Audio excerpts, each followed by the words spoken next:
Okay, so I'm going to show you a few ways to activate the pelvic floor. There's a common misconception that pelvic floor activation is just kegals. And kegals tend to lend themselves to just activating one part of the pelvic floor, so we're not going to focus on kegals. So eventually incorporating pelvic floor into all of your exercises, all of your compound exercises, is going to be something that just comes second nature.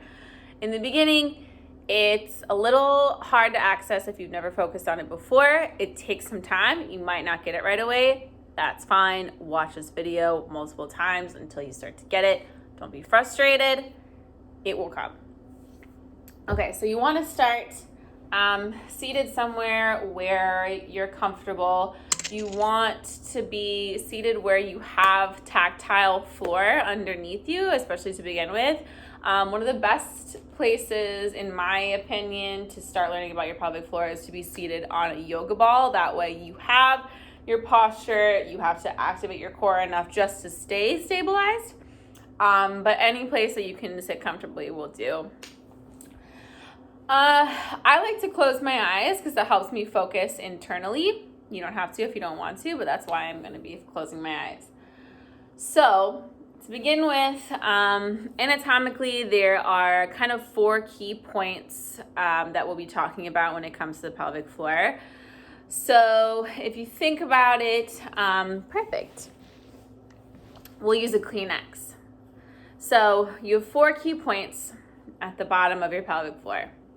You have the front, you have the back, and you have the 2 sides.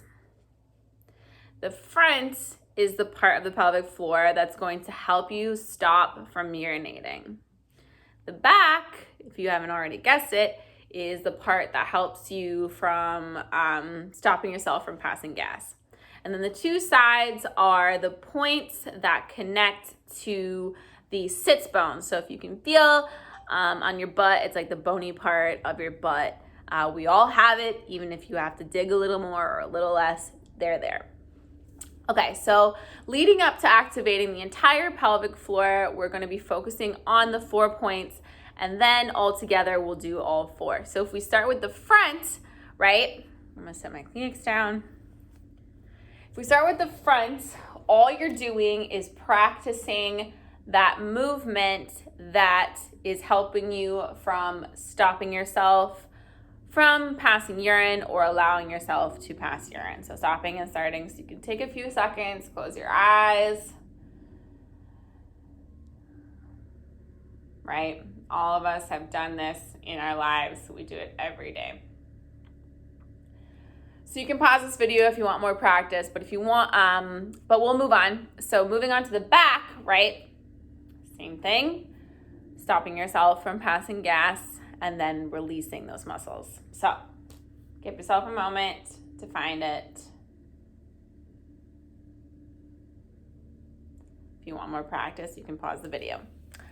Moving on to the 2 sides are those muscles that connect to the 2 bony parts of the butt, right? Your sits bones. So you can kind of feel like you're trying to maybe like pinch something between your butt cheeks.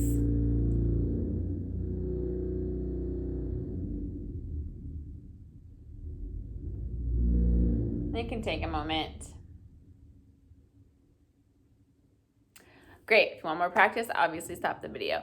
Now, to activate the entire pelvic floor for total functionality of the pelvic floor, we want to focus on activating all 4 points at once. And we're going to do that as we exhale. So we're going to breathe in through the nose, breathe into the belly, and then as you exhale, we're going to activate those 4 points for the duration of the exhale. So we're going to do that about 5 times.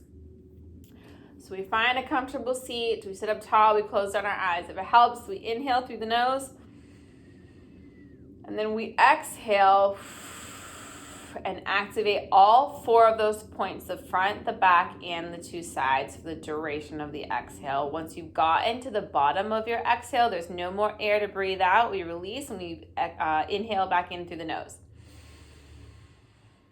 We'll do that 4 more times. Exhale, activate.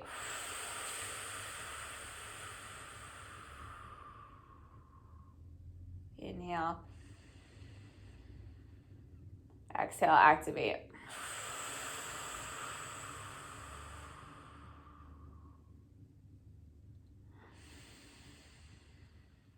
Exhale, activate.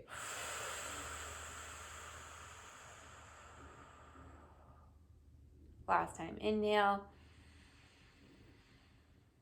And exhale, activate.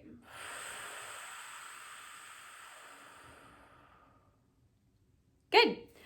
Now, this is a practice you can do every day. It goes along great with a meditation practice, right? Right when you wake up in the morning, right before you go to bed. Doesn't take more than like 30 seconds.